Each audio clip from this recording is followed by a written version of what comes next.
You know what drains the most energy out of us every single day? It's not the workload. It's not the responsibilities. It's the little things we let get under our skin, the whispers, the looks, the opinions, the judgments, the unnecessary noise. And if you don't learn how to rise above it, that noise will own your peace. I want you to sit with that for a moment. Because here's the truth: life will never stop throwing distractions, criticism, or negativity your way. People will always have something to say. Situations will always try to poke at your patience. But the question is, will you allow it to get inside you? Will you let it disturb your heart? Or will you train yourself to be unbothered, unshaken, grounded in who you are? Being unbothered is not about indifference. It's about power. It's about saying, I know who I am. I know my worth. And I refuse to hand it over to things that don't matter. This is not easy. It requires practice. It requires courage, but it's possible. And today, I want to walk you through the path of becoming someone who carries peace in chaos, someone who doesn't break every time the world pushes. Because here's the gift. Once you train yourself to be unbothered, you become unstoppable. We think being unbothered means building walls, shutting people out, pretending we don't care. But that's not strength. That's fear dressed up as toughness. True strength is not about closing yourself off. It's about opening yourself up so wide that you are untouchable in the best way. When you truly know yourself, your values, your worth, your purpose, you no longer need the approval of others to validate you. And that's where being unbothered begins. It's not about ignoring people. It's about choosing what deserves your energy. Think about it. Every time you react to someone's unnecessary opinion, every time you let a small inconvenience ruin your mood, every time you carry anger, you're giving away a piece of your power. Why? Because you've placed your emotional state in someone else's hands. Training yourself to be unbothered is about taking that power back. It's saying, you don't get to control my peace. You don't get to write the story of my day. Only I do. And when you step into that space, when you stop chasing after every insult, every rumor, every disruption, you realize something profound. Silence becomes louder than reaction, and calm becomes the greatest revenge. So let me ask you this. Are you willing to stop letting the little things drain your spirit? Are you ready to step into a life where your energy is sacred and not everything gets a response? Let's talk about why it's so hard to stay unbothered. Deep down, most of us are wired to want acceptance. We want to be liked. We want to fit in. And when someone criticizes us, ignores us, or disrespects us, it stings because it touches that deep human need for belonging. But here's the paradox. The more you try to please everyone, the more bothered you become. Because no matter how hard you try, there will always be someone who doesn't see you, doesn't understand you, or doesn't like you. And if you're constantly adjusting yourself to avoid their disapproval, you lose the one person you were meant to be. You training yourself to be unbothered means shifting the focus inward. It means asking, am I living in alignment with my values? Am I honoring the person I want to become? Because if the answer is yes, then the noise around you doesn't matter. Here's the truth. Freedom is not found in controlling what people say or do. Freedom is found in choosing how you respond. When you anchor yourself in your truth, other people's opinions stop feeling like earthquakes. They may rumble, but they no longer shake you to the core. So the next time someone throws shade, pause, and remind yourself, their words are not my mirror. Their judgment is not my truth. That pause, that breath, that is the beginning of your unbothered power. One of the most powerful tools to becoming unbothered is learning the art of boundaries. Boundaries are not walls. They are doors. They are the lines that say, this is what I will allow, and this is what I will not. Without them, anyone can walk into your peace and rearrange it. With them, you protect your energy like the sacred resource it is. Here's the thing. People will test you. They'll push your limits. They'll try to see how much they can take before you break. But when you've trained yourself to set boundaries with clarity and compassion, you don't bend every time someone demands more of you. You don't apologize for protecting your own peace. Think about it. Every time you say yes when you wanted to say no, every time you stay silent when you needed to speak, you chip away at your own sense of worth. Being unbothered means being bold enough to choose yourself without guilt.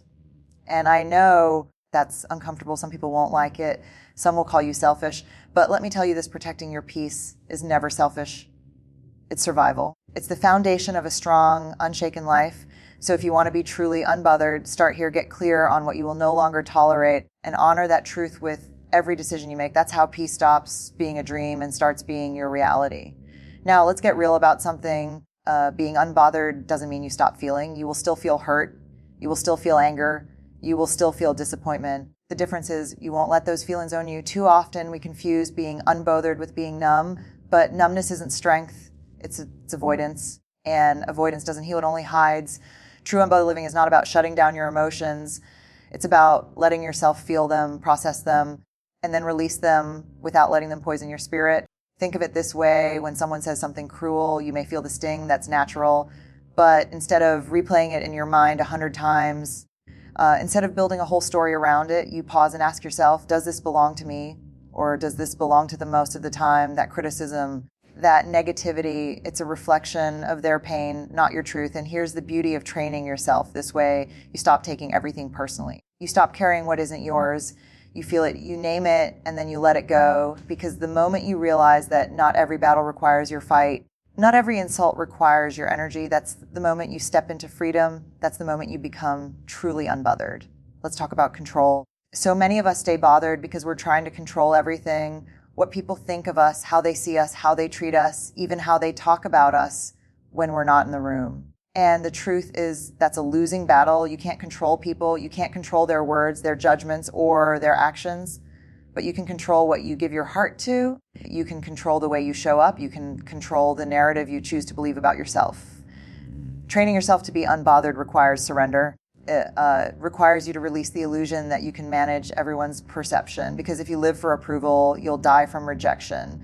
But if you live from your truth, rejection loses its sting. Here's the shift: instead of asking, what do they think of me? Ask, what do I know about me? Instead of obsessing over their opinion, anchor yourself in your values. Because when you live in alignment with who you are, you stop being shaken by what you cannot control.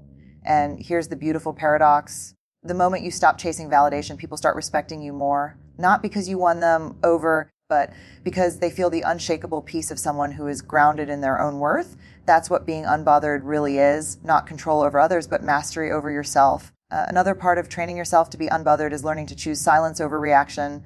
Most of us are wired to defend, to explain, to prove ourselves every time someone questions us. But here's the truth: not every action deserves your reaction. Not every comment deserves your voice. Silence is not weakness, it's wisdom. It's saying, I don't need to waste my breath convincing you of who I am, because I already know. When you master silence, you stop throwing your energy into arguments that lead nowhere, and you start reserving it for things that matter: your growth, your peace, your purpose. Think about it. How many times have you replayed an argument in your head, wishing you'd said the perfect comeback? That's borrowed stress. That's energy you could have used for creating, for healing, for building. But instead, you handed it away. Being unbothered means realizing that silence often speaks louder than defense. It's choosing your peace over your pride. It's knowing that dignity is more powerful than drama. And here's the gift: when you stop reacting to everything people notice, they see a strength in you that can't be shaken. Because nothing is louder than a calm spirit in a noisy world. So the next time you're tempted to clap back, pause and ask yourself, is this worth my energy, or is silence the stronger choice? Let me tell you something powerful. Being unbothered is not about escaping the world. It's about building resilience within it. Life will not stop testing you. People will still gossip. Situations will still frustrate you. Challenges will still knock at your door. But resilience is the shield that keeps you standing when the storm comes. Resilience doesn't mean you never fall. It means you rise every time you do. It's the practice of reminding yourself, this situation may hurt me, but it will not define me. This pain may visit, but it will not stay. That's the voice of an unbothered heart. One way to build this resilience is by creating daily rituals that ground you. For some, it's journaling. For others, it's prayer, meditation, or a simple walk in silence. These aren't luxuries, they are lifelines. They train your mind and spirit to return to calm even when chaos surrounds you. Because here's the truth: peace is not found when life is easy. Peace is found when life is hard, and you choose to remain steady anyway. That choice over and over again builds resilience like a muscle. So don't just wish to be unbothered, practice it, build it, live it.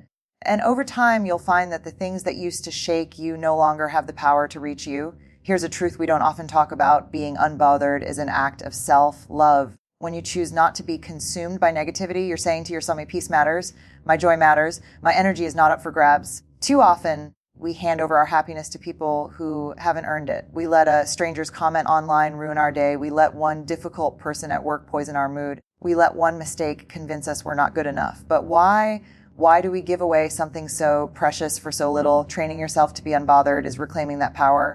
It's waking up every morning and deciding, today I choose me. Today I protect my spirit. Today I will not allow the smallness of others to shrink me. And let me tell you this, when you start living this way, you shine differently. You walk into rooms with a calm confidence that people can feel.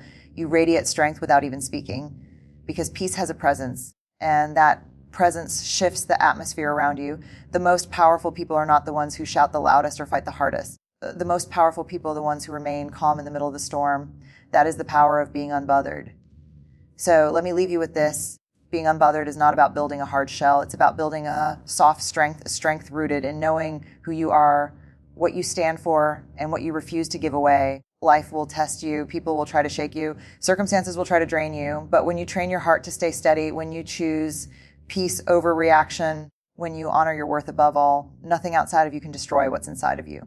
Remember, every moment you choose calm over chaos. Every time you walk away instead of fighting battles that don't matter. Every time you breathe instead of breaking, that is you reclaiming your power. That is you building the unshakable version of yourself. And here's the final truth I want you to carry. Your peace is your greatest possession. Guard it, protect it, value it. Because when you live unbothered, you live free. And when you live free, you become unstoppable. So the next time the world tries to pull you into its noise, pause, smile, and remind yourself, I am not here to be shaken. I am here to rise. I am here to live unbothered. Thank you.